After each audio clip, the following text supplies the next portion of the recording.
अपरा एकादशी व्रत कथा। ज्येष्ठ माह के कृष्ण पक्ष की एकादशी अपरा एकादशी कहलाती है। कहा जाता है कि इस एकदशी व्रत को करने से भूत योनि और ब्रह्म हत्या जैसे पापों से भी मुक्ति मिल जाती है।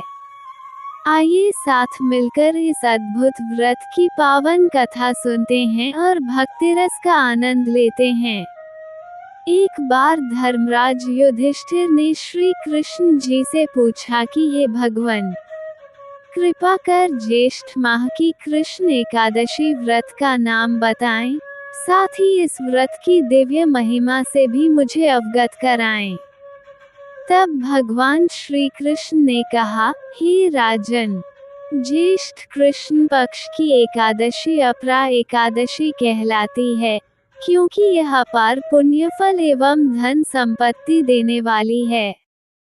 जो भी मनुष्य इस व्रत को करते हैं, वे पृथ्वी लोक के समस्त सुख भोगकर मोक्ष को प्राप्त होते हैं। यह एकादशी अचला तथा अपरा दो नामों से जानी जाती है। भगवान कृष्ण आगे कहते हैं कि एक समय किसी राज्य में महीध्वज नाम के एक अत्यंत धर्मात्मा राजा हुआ करते थे। राजा महीध्वज जितने सदाचारी और धर्मात्मा थे, उनका छोटा भाई वज्रध्वज उतना ही अधर्मी प्रवृत्ति का था। वज्रध्वज मन ही मन अपने बड़े भाई राजा महीध्वज से द्वेष रखता था और उनकी हत्या करने के लिए षड्यंत्र रचता रहता था। एक बार पापी वज्रध्वज अवसर पाकर अपने भाई महीध्वज की हत्या कर उन्हें जंगल में फिंकवा देता है और खुद राजा बनकर राज करने लगता है। इस अकाल मृत्यु के कारण राजा महीध्वज को प्रेत योनि में रहना पड़ता है। वो उसी जंगल में पीपल के पेड़ पर प्रेत रूप में रहने लगते हैं। उनकी मृत्यु के पश्चात वज्रध्वज अपनी प्रजा पर अत्याचार और दुराचार शुरू कर देता है। साथ ही महीध्वज भी प्रेत बनकर जंगल के रास्ते से आने जाने वाले लोगों को सताने लगते हैं।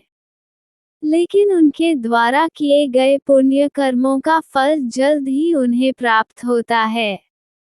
एक दिन अचानक धौम्य नामक ऋषि उस जंगल से गुजरते हैं और अपने मजबूत तपोबल से वे राजा महीध्वज की सारी आपबीती जान लेते हैं और उनकी सहायता करने सोचते हैं।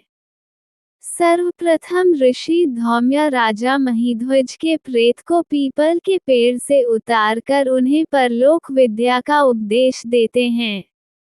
दयालु ऋषि राजा महीध्वज को प्रेत योनि से मुक्ति दिलाने के लिए स्वयं ही अपरा एकादशी का व्रत करते हैं और उसका संपूर्ण पुण्यफल प्रेत रूप राजा को अर्पित कर देते हैं।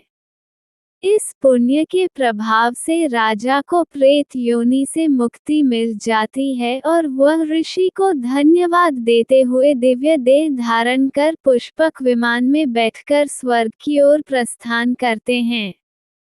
कथा का समापन करते हुए श्री कृष्ण युधिष्ठिर जी से कहते हैं कि हे राजन, अपरा एकादशी की यह कथा संपूर्ण जगत का कल्याण करेगी।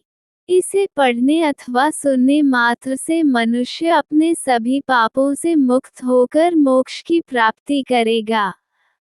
तो ये थी अपरा एकादशी व्रत की पौराणिक कथा। ऐसी ही अन्य कथाओं को सुनने के लिए मेरे चैनल को सब्सक्राइब करें।